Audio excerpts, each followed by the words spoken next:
put into words your thoughts about today, what happened in that court, this occasion.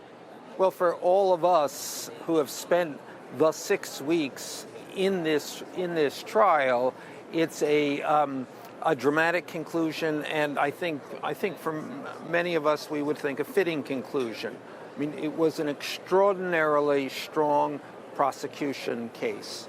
So, you never know what a jury is going to do. But personally, I would say I would have been much more surprised of any other outcome than this. Did you ever think you would see a former president of the United States convicted in a criminal court? Well, I think that has always been a possibility with Donald Trump.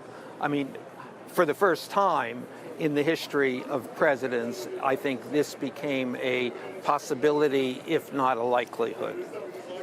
You spent many days inside that courtroom during that trial. Talk to me about the trial itself, the atmosphere, Donald Trump as he sat being accused of a felony. I think we can say Donald Trump was not pleased to be there, but was compelled to be there. He was effectively under arrest. He had to be there every day. And likewise, if you were covering this trial, we, the press, had to be there every day. And it was, at some point, I think a certain kind of Stockholm syndrome sets in, or it's like being at summer camp. I don't know. It's like a time out of your life, however.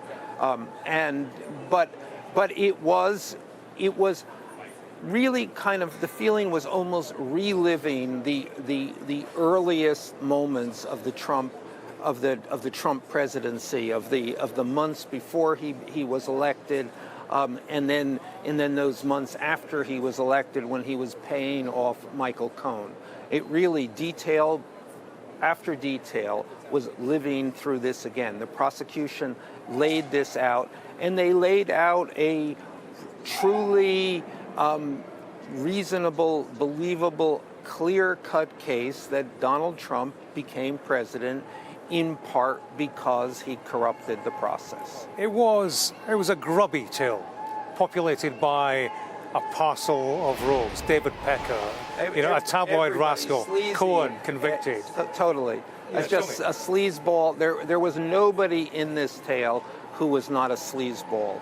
And I think what ultimately, perhaps most of all, resonated with the jury is that the thing that connected all of these sleazeballs was Donald Trump. So Donald Trump was the sleazeball in chief. You've written 3 books about Donald Trump. You spent some time in his company. How is he feeling right now? I think he is not a happy camper, I would say. I mean, he is, I'm sure to some degree he expected this. We're in Manhattan. He's in front of a Manhattan jury. From the beginning, it quite seemed this was not a jury quite of Donald Trump's peers. Certainly, it was not a MAGA jury. It was a Manhattan jury. But having said that, Donald Trump, of course, believes that he can beat everything.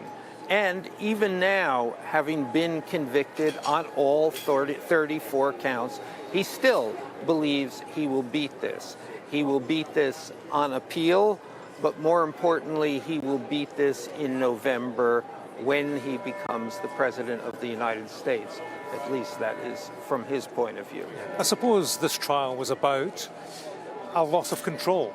There were people in charge of Donald Trump, from security at the door to the judge, to the jury, to court officers. This is a man who was the commander-in-chief, leader of the free world, a man who enjoys being in charge, being in control.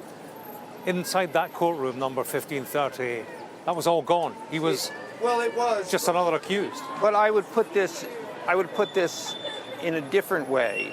While inside the courtroom, he was not in control. Outside of the courtroom, in the American media, he was in control. So he came out of this courtroom, he came into the courtroom, every morning before 9:30 and spoke to the press. At the end of the day, after 4:30, he spoke to the press. That gave him essentially every day 20 minutes of live television time across every television network. So it's Donald Trump's voice that was resonant in the country while this trial went on, not the prosecution's voice, not the judge's voice. How do you see this playing politically, Michael?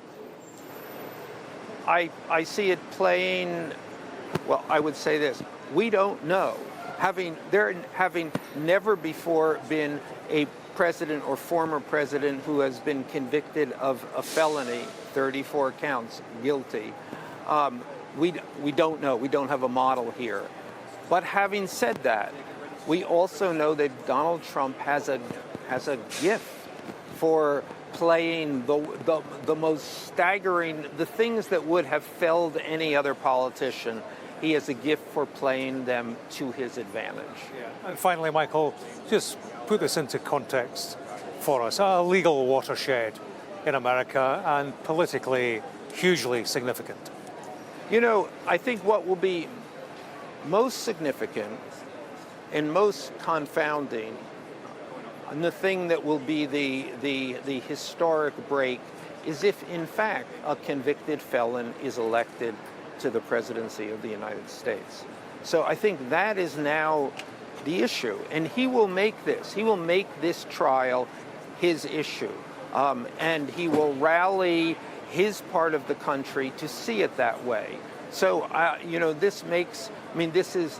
this already was an historic campaign. This makes it even a greater moment in history.